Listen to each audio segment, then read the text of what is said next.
Greetings. My name is Ron Kral, member of 4 of the 5 Coso sponsoring organizations, including Financial Executives International. Today I am introducing the control activities component of Coso's 2013 Internal Control Integrated Framework. Control activities appropriately rest in the middle of the framework. They are actions grounded in policies and procedures to mitigate risks toward the achievement of objectives. Words such as reviews, approvals, verifications, reconciliations, and access restrictions conjure up images of control activities. They are critical to all sizes and types of organizations in combating risks to accomplish objectives. Control activities are performed at all levels of the organization and can be preventive or detective in identifying unintended events. For example, a strong financial reporting preventative control will discover unintended events prior to the accounting transaction being completed, whereas a detective control identifies the problem afterwards. Control activities can be manual or automated through the organization's technology systems.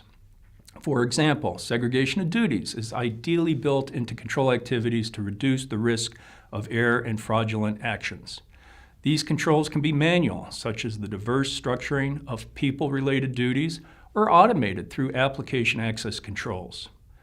Organizations should have a healthy balance of preventive and detective controls of both a manual and automated nature.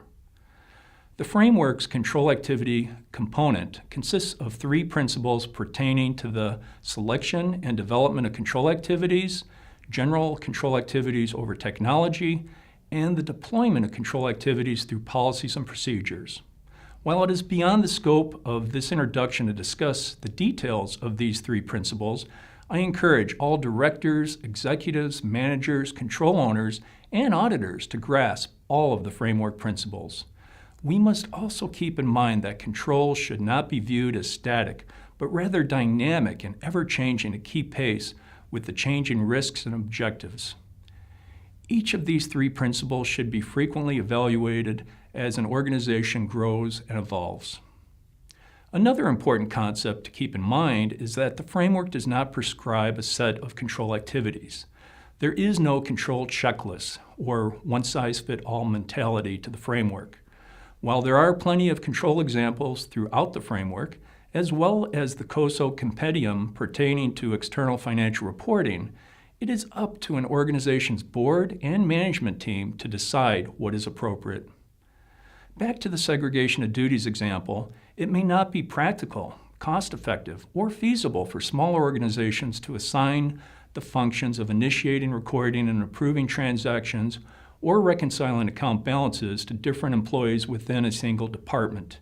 The initial absence of segregation of duty likely means that there is a heightened risk to the organization that should be addressed through creative alternatives, such as utilizing employees from other departments for recording or reconciling activities.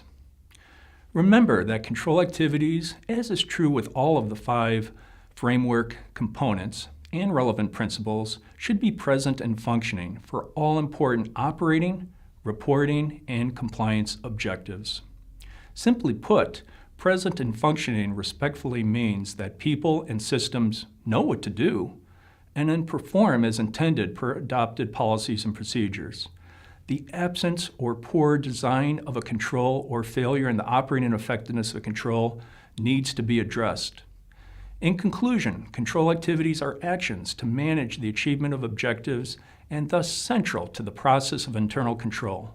They represent the core of Coso's Internal Control Integrated Framework.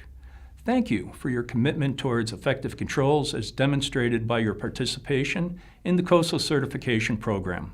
Good day.